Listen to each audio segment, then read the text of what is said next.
श्री शिवाय नमस्तुभ्यम। दोस्तों, आप सभी लोग जानते हैं कि 6 सितंबर 2024 को है हरतालिका तीज व्रत, जो कि माताओं बहनों के लिए बहुत ही ज्यादा विशेष दिन होता है। और दोस्तों, पंडित जी द्वारा बताया गया इसी हरतालिका तीज व्रत का एक 7 अंजनी जल वाला उपाय है, जिसे 7 अंजनी जल वाला उपाय भी आप लोग कह सकते हो और 7 पत्तियों वाला उपाय भी आप लोग कह सकते हो। अब दोस्तों, ये वाला जो उपाय है ना, ये पंडित जी ने अपनी अभी एक दिन पहले की ही कथा में बताया हुआ है, जो कि गुड़गांव में यहाँ पर कथा चल रही है ना, उसी कथा में ये 7 अंजनी जल वाला उपाय यहाँ पर बताया हुआ है। आप इस उपाय को 7 पत्तियों वाला उपाय भी कह सकते हो और 7 अंजनी जल वाला उपाय भी कह सकते हो। तो दोस्तों, अब आखिर इस उपाय को आप लोगों को करना कैसे है इस हरतालिका तीज व्रत के दिन, वो आप लोग ध्यान से सुनो। देखो, अगर आप लोग माताएं बहनें हैं और इस उपाय को सुन रही हैं तो जरूर सुनना, क्योंकि हरतालिका तीज व्रत का दिन वैसे भी बहुत ही ज्यादा विशेष होता है। भगवान शिव और माता पार्वती जी का आशीर्वाद प्राप्त करने का सबसे उत्तम दिन होता है, ठीक है। और अगर आप लोग इस दिन का व्रत रख रही हैं और व्रत रखते हुए ये वाला उपाय करेंगी, तो आप सोच नहीं सकते भगवान शिव और माता पार्वती जी आपसे कितना प्रसन्न होने वाले हैं, ठीक है। और पंडित जी ने उपाय बिल्कुल नया बताया है, तो उसका फल तो आपको भाई कितना जल्दी मिलेगा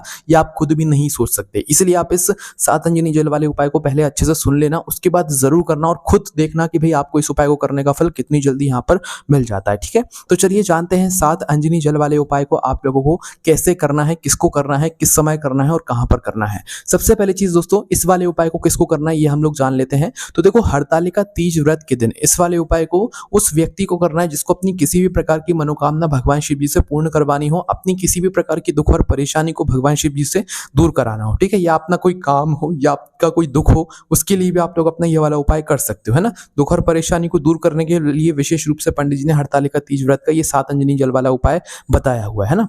अब अगर आप लोग चाहो तो भाई अपने घर की पूरे परिवार की सुख और शांति के लिए भी घर का कोई एक बड़ा मुख्य सदस्य भी ये वाला उपाय कर सकते हैं, जो कि माताओं बहनों में से कोई एक होगा। हाँ, अगर आपकी खुद की कोई मनोकामना है तो आप अपने लिए स्वयं भी ये वाला उपाय कर सकते हो, उसमें भी कोई दिक्कत वाली बात नहीं है। तो कहने का मतलब है, आप स्वयं भी अपने लिए ये वाला उपाय कर सकते हो और पूरे घर परिवार की सुख और शांति के लिए कोई एक बड़ा मुख्य सदस्य माताओं बहनों में से भी ये वाला उपाय कोई भी कर सकता है ना।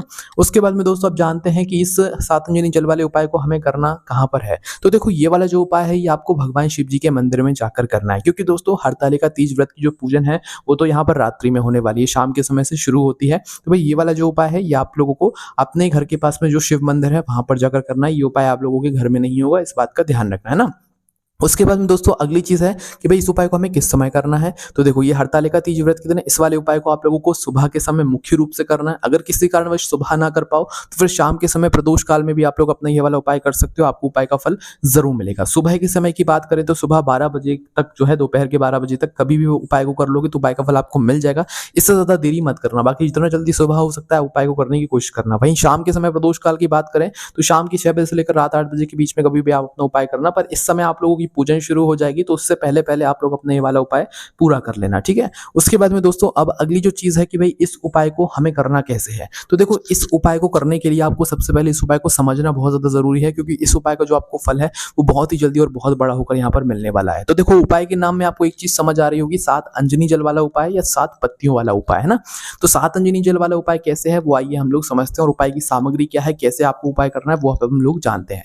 तो देखो, उपाय को करने के लिए सबसे पहले आप लोगों को अपने साथ में 1 लोटा जल भरना है ना। सोचो, आप लोग सुबह उपाय कर रहे हो ना, हरतालिका तीज व्रत के दिन सुबह उपाय कर रहे हो, 10 11 12 बजे तक भी उपाय करोगे तो भी चल जाएगा ना, और शाम के समय कर रहे हो तो भी चल जाएगा ना। किसी एक समय आपको उपाय करना है। तो सबसे पहले अपने साथ में 1 लोटा जल भरना, 1 लोटा शुद्ध जल भरना है ना। अपने घर के परिंदे से भी ले सकते हो या तो किसी हैंडपंप से ताजा जल भी ले सकते हो। अगर आपके घर में भी जेट वगैरह कुछ लगा हुआ है जहां से ताजा जल आता है तो वो जल भी ले सकते हो, कोई दिक्कत वाली बात नहीं है। तो सबसे पहले आपने क्या किया, अपना 1 लोटा जल यहाँ पर भर लिया है ना। उसके बाद में दोस्तों 7 वृक्षों की पत्तियां, है ना, हम ये नहीं बोल रहे हैं 7 पत्तियां, 7 पत्तियों वाला उपाय हमने बोला था, पर 7 पत्तियों वाला उपाय में आपको 7 अलग अलग वृक्ष की पत्तियां लेना है, मतलब कि 7 अलग अलग पत्तियां लेना है। यहाँ पर लोगों को कंफ्यूजन होगी, हम आपको इसीलिए ये बात क्लियर कर देते हैं। एक वृक्ष की 7 पत्तियां नहीं लेना है, 7 वृक्ष की अलग अलग पत्तियां लेना है ना। क्योंकि आपने देखा है कि हरतालिका तीज व्रत के दिन जो फुलेरा बंधाया जाता है उसमें जो है यहाँ पर पत्तियों का विशेष महत्व होता है, पत्तियां भी उसमें लगाई जाती है, और इस दिन भगवान शिव जी पर पत्तियां समर्पित करने का भी विशेष महत्व होता है। हरतालिका तीज व्रत के दिन जो है यहाँ पर क्या होता है, पत्तियां भी शिव जी पर समर्पित होती हैं। तो आपको 7 अलग अलग वृक्ष की पत्तियां यहाँ पर लेनी है। आप अपने मन से 7 अलग अलग वृक्ष की जो पत्तियां हैं वो ले सकते हो, पर जब भी हम आपको कुछ वृक्ष की पत्तियां बता देते हैं, हम आपको 7 वृक्ष की जो अलग अलग पत्तियां हैं वो बता देते हैं, ठीक है। सबसे पहले तो हो गई यहाँ पर दोस्तों बेलपत्र, है ना, क्योंकि बेलपत्र भी एक पत्ती का ही स्वरूप है ना।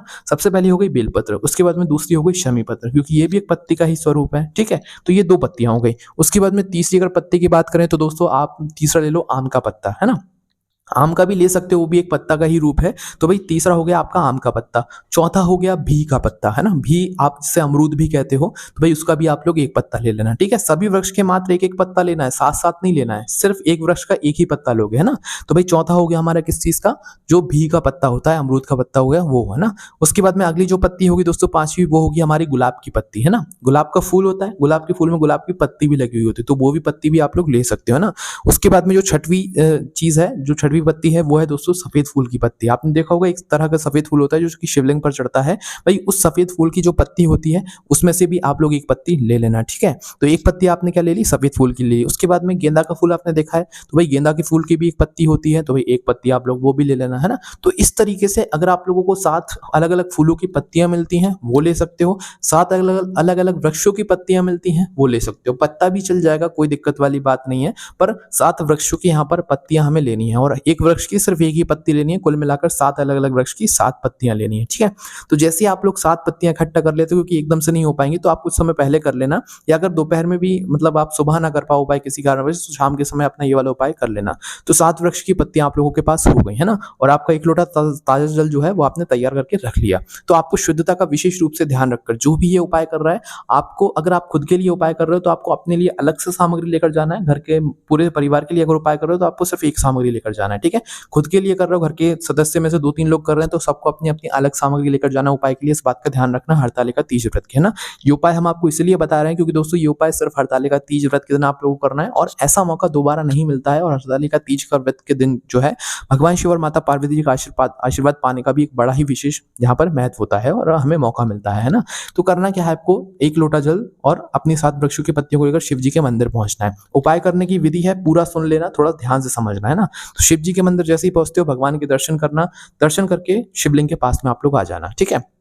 शिवलिंग के पास में जैसे ही आप लोग आ जाते हो, अब ध्यान से समझना, यहाँ पर आपको साधारण रूप से जल नहीं चढ़ाना है ना। जैसे आप एक लोटा जल लेकर जाते हो साधारण दिनों में और चढ़ा देते हो, पर यहाँ पर आपको वैसा नहीं करना है। कैसे करना है, शिव जी के मंदिर सबसे पहले आप लोग पहुंच जाओ, ठीक है। शिव जी के मंदिर जैसे ही आप लोग पहुंचते हो, तो सबसे पहले क्या करना है, भगवान के दर्शन करके आप लोगों को शिवलिंग के पास में आ जाना है। शिवलिंग के पास में आने के बाद आपको दक्षिण दिशा में खड़े हो जाना है, ठीक है। दक्षिण दिशा कहाँ पर होती है, जहां पर शिवलिंग रखा हुआ होगा ना, शिवलिंग का जो पीछे का साइड का भाग होगा, आप वहां पर जाकर खड़े हो जाना, है ना। मतलब शिवलिंग का जो पीछे का भाग होता है, मतलब वैसे पीछे तो नहीं जाया जाता, पीछे की जगह नहीं होती, शिवलिंग का साइड का भाग हम लोग कह रहे हैं जो पीछे का होता है, तो साइड में आप लोग खड़े हो जाना दक्षिण दिशा में, ठीक है। उसके बाद आपका जो मुंह है, मतलब आप जिस तरफ दिशा में मुंह करके खड़ा होगे वो होगी उत्तर दिशा। उत्तर दिशा का पता करने के लिए ये देखना कि शिवलिंग जो है उसकी जलाधारी किस तरफ है। शिवलिंग की जलाधारी का मुख जिस तरफ है, मतलब शिवलिंग की जलाधारी से जल जिस तरफ बहकर जाता है और जलाधारी से नीचे गिरता है, उस तरफ आपको अपना मुख कर लेना है, ठीक है, और दक्षिण दिशा में खड़े हो जाना है। आपको समझना है, किसी से वहां पर बोल देना दक्षिण दिशा किस तरफ है और उत्तर दिशा की तरफ हमें मुंह करके खड़ा होना है, तो हमें बता दो, वो आपको वहां पर बता देंगे, है ना। तो दक्षिण दिशा में तो आप खड़े हो गए, है ना, और उत्तर दिशा की तरफ आपने अपना मुख कर लिया, है ना। और उदाहरण के लिए हमने आपको बता ही दिया है, जिस तरफ जलाधारी होती है शिवलिंग में, जिस तरफ जल बहता हुआ जाता है जलाधारी से और नीचे गिरता है, उस तरफ आप लोगों को अपना मुख कर लेना है और दक्षिण दिशा में खड़े हो जाना है, ठीक है। उसके बाद में सबसे पहले आप लोगों को अपना एक लोटा जल निकालना है ना। उस एक लोटे जल को निकालने के बाद आप लोगों को ये जो जल है ये एकदम से नहीं चढ़ाना है। उपाय का नाम क्या है, 7 अंजनी जल वाला उपाय है। तो भाई ये जो जल है ये आपको साधारण रूप से बिल्कुल नहीं चढ़ाना, है ना। तो आपको सबसे पहले करना यह है कि अपने उल्टे हाथ में तो अपना इस जल के पात्र को पकड़ लो, है ना। उल्टे हाथ में आपने इस जल के पात्र को पकड़ लिया, अब अपने सीधे हाथ की अंजनी ले लो। अंजनी कहने का मतलब है कि अपने सीधे हाथ के ऐसा कर लो कि भाई उसमें थोड़ा सा जल आ जाए, है ना।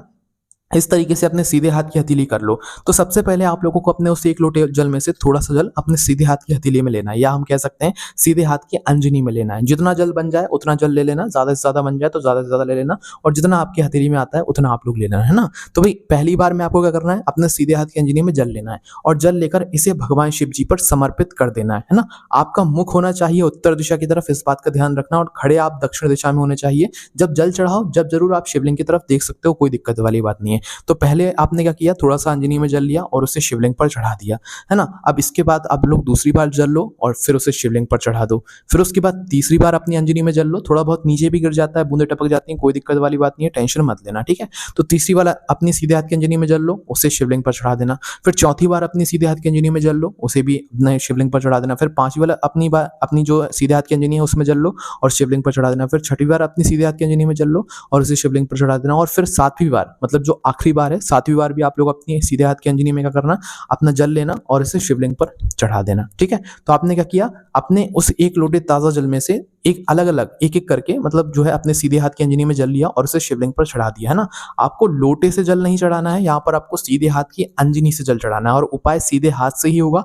उल्टे हाथ में आप जल का पात्र पकड़ना और सीधे हाथ में थोड़ा-थोड़ा जल लेकर शिवलिंग पर चढ़ाते जाना। तो 7 बार अलग-अलग जो है आप लोगों को यहाँ पर जल चढ़ाना है ना? बाकी जो जल बचा हुआ होगा वो आप अलग से चढ़ाना, पर इस उपाय के साथ में मत चढ़ाना। इस उपाय में सिर्फ आपको अपने उस एक लोटे जल में से 7 बार अपने सीधे हाथ की अंजनी में जल लेकर अलग-अलग जो है 7 बार यहाँ पर आपको चढ़ा देना है, जैसे हमने आपको बता दिया है ना। तो 7 बार अपने सीधे हाथ की अंजनी से शिवलिंग पर जल चढ़ाने के बाद अब आपको क्या करना है, अपने 7 वृक्षों की जो पत्तियां हैं उन्हें निकाल लेना है। ठीक है, अपने 7 वृक्षों की पत्तियों को आप लोगों को कैसे चढ़ाना है वो भी यहाँ पर आप लोग ध्यान से सुन लीजिए। देखिए, सबसे पहली चीज यहाँ पर जिस तरीके से हमने जल को एक-एक करके यहाँ पर चढ़ाया है, एकदम से तो नहीं चढ़ाया। एक बार अंजनी में जल लिया फिर चढ़ा दिया, फिर दूसरी बार अंजनी में जल लिया फिर चढ़ा दिया। इसी तरीके से हमने 7 बार अलग-अलग करके अपनी जो है सीधे हाथ की अंजनी में जल लेकर चढ़ाया। उसी तरीके से दोस्तों हम जो पत्तियां हैं वो भी एक-एक करके चढ़ाएंगे, है ना? जो हमारे पास वृक्षों की पत्तियां, 7 अलग-अलग वृक्षों की पत्तियां हैं, हमने आपको उदाहरण के लिए नाम बता दिए हैं। बाकी इसके अलावा अगर आपको जो भी 7 वृक्षों की पत्तियां मिल रही हैं आप वो ले सकते हैं और एक-एक पत्ती को, जरूरी नहीं है पहले बेलपत्र चढ़ाओगे, शमी पत्र चढ़ाओगे, जो पत्ती पहले आपको हाथ में आ रही है उसे अपने सीधे हाथ के जरिए से शिवलिंग पर आपको चढ़ाना है। तो पहली पत्ती शिवलिंग पर चढ़ा दो, है ना? ध्यान रखना इस बात का, अगर हो सके तो जो पत्तियों की डंडी का मुख है वो जलाधार की तरफ करके रखना, है ना? बाकी आपको जैसे चढ़ाना है वैसे चढ़ा सकते हो, बस अपना मन का भाव अच्छा रखना। तो सबसे पहले अपनी बेलपत्र, अपनी जो पहली पत्ती है उसे चढ़ाना, ठीक है? उसके बाद में दूसरी पत्ती है उसे चढ़ाना, फिर तीसरी पत्ती को चढ़ाना, फिर अपनी चौथी पत्ती को चढ़ाना, फिर अपनी 5वीं पत्ती को चढ़ाना, फिर अपनी 6वीं पत्ती को चढ़ाना, फिर अपनी 7वीं पत्ती को चढ़ाना। जिस तरीके से, इस तरीके से अगर आप लोगों ने 7 पत्तियों को चढ़ा दिया तो भाई उसके बाद में आप लोगों का ये उपाय एक तरीके से पूर्ण हो जाता है। 7 पत्तियों को चढ़ाने के बाद आपको वहीं पर भगवान के पास बैठ जाना है और पत्ती को चढ़ाते समय भी आपको दक्षिण दिशा में ही खड़े रहना है और उत्तर दिशा की तरफ मुंह ही करना है, ठीक है? और पत्ती को चढ़ाते समय आप शिवलिंग को देख सकते हो, उसमें कोई दिक्कत वाली बात नहीं है।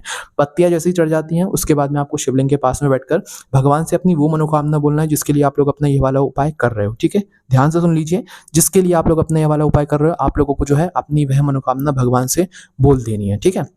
या कोई दुख और परेशानी भी है तो भैया आपको वो बोल देना, और अगर कुछ भी नहीं बोलना चाहोगे ना तो भी आपके जीवन से दुख और परेशानी दूर हो जाएंगे। आप भगवान से कुछ ना भी बोलो तो भी आपको उपाय का फल जरूर मिलेगा, ठीक है? और उसके बाद में 2 मिनट भगवान के नाम का जाप करके, श्री शिवाय नमस्तुभ्यं को जाप करके आप भगवान को धूप देकर वहां से उठ जाना और आपका ये वाला उपाय यहाँ पर पूरा हो जाता है। इस उपाय को सिर्फ और सिर्फ हरतालिका तीज व्रत के दिन ही करना है। पंडित जी ने अपनी अभी एक दिन पहले की कथा में इस उपाय को बताया है, इसलिए दोस्तों आप इस उपाय को जरूर करना। बाकी इस उपाय करने में अगर आपको कोई भी दिक्कत, समस्या, परेशानी आती है तो हमसे कमेंट करके पूछ सकते हो। ओम नमः शिवाय, जय भोले बाबा, श्री शिवाय नमस्तुभ्यं।